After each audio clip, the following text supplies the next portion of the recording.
Break news చూస్తున్నాం. శ్రీకాకుళం జిల్లా నిమ్మాడలో దువ్వాడ శ్రీనివాస్ హల్చల్ చేశాడు. తనపై దాడికి కుట్ర జరుగుతోందని దువ్వాడ శ్రీనివాస్ ఆరోపించారు. తనపై జరుగుతున్న దాడి కుట్ర గురించి అప్పన్న అనే వ్యక్తి దివ్వెల మాధురికి ఫోన్ చేసి చెప్పాడని దువ్వాడ శ్రీనివాస్ తెలిపారు. తనకు ఏం జరిగినా అచ్చెన్నాయుడు ధర్మాన సోదరులదే బాధ్యత అన్నారు.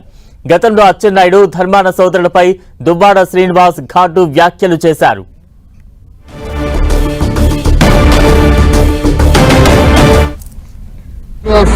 నాకు కింజరా పప్పన్న ద్వారా కబురు పెట్టాడు. హైదరాబాద్ నుంచి వస్తున్నాడు కదా, దమ్ముంటే రమ్మను, చంపేస్తాం, అటాక్ చేస్తాం, నరికేస్తామని చెప్పారు. సరే మీరేం చేస్తారో నిమ్మాడ జంక్షన్ లో మరికొద్ది దూరంలోనే టెక్కలు ఉంది, వెళ్తున్నాం. ఒకవేళ చంపాలి, నరకాలి లేదా అటాక్ చేసి కొట్టేయాలి అనుకుంటే ఐఎమ్ రెడీ. నేనేం తప్పు చేశాను? ప్రజల అభిప్రాయాన్ని మీకు ప్రశ్నించాను, రాజకీయాలని బయట పెట్టారు. మీరు దౌర్భాగ్యమైనటువంటి మీ అవినీతిని అంతటినీ బయట పెట్టారు. మీరు చేస్తున్నటువంటి కేడీ రాజకీయాల్ని బయట పెట్టారు. అంత మాత్రం చంపేస్తారా?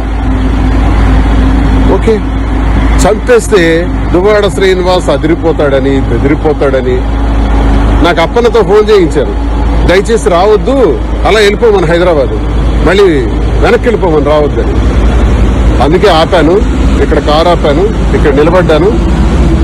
ఎంతసేపు అయినా ఉందామని అనుకుంటున్నాను. 1 or 2 hours వెయిట్ చేస్తారు ఇక్కడే. వాళ్ళకి రండి, మరి పోలీసు వారి దృష్టిలో కూడా ఈ విషయం నేను పెట్టాలి. ఎస్పీ గారిని కూడా కలుస్తాను, అందరి దృష్టిలో పెడతాను, పత్రికాముఖం కూడా విషయం తెలియజేస్తాను. జరుగుతున్నటువంటి అన్యాయం మీద మాట్లాడితే అటాక్ చేసేస్తారంట. చూద్దాం, అది కూడా నేను ఇంకా గట్టిగా మాట్లాడతాను, ఇంకా గొంతుకి మాట్లాడతాను, ప్రజా సమస్యల పైన పోరాడతాను. మీకు వైసీపీలో నన్ను సస్పెండ్ చేశారు, మీకు కావాలంటే బహిష్కరించండి, ఎక్స్పెల్ చేసేయండి. ఎక్స్పెల్ చేయటం అంటే పార్టీ నుంచి బయటకు పంపించేయటం. అదే చేసిన తర్వాత స్వతంత్రుడిగా నా కార్యక్రమం నేను చేస్తాను. ఇంకా గట్టిగా శ్రీకాకుళం జిల్లాలో పనిచేస్తాను. ఏం చేస్తారో చూస్తాను.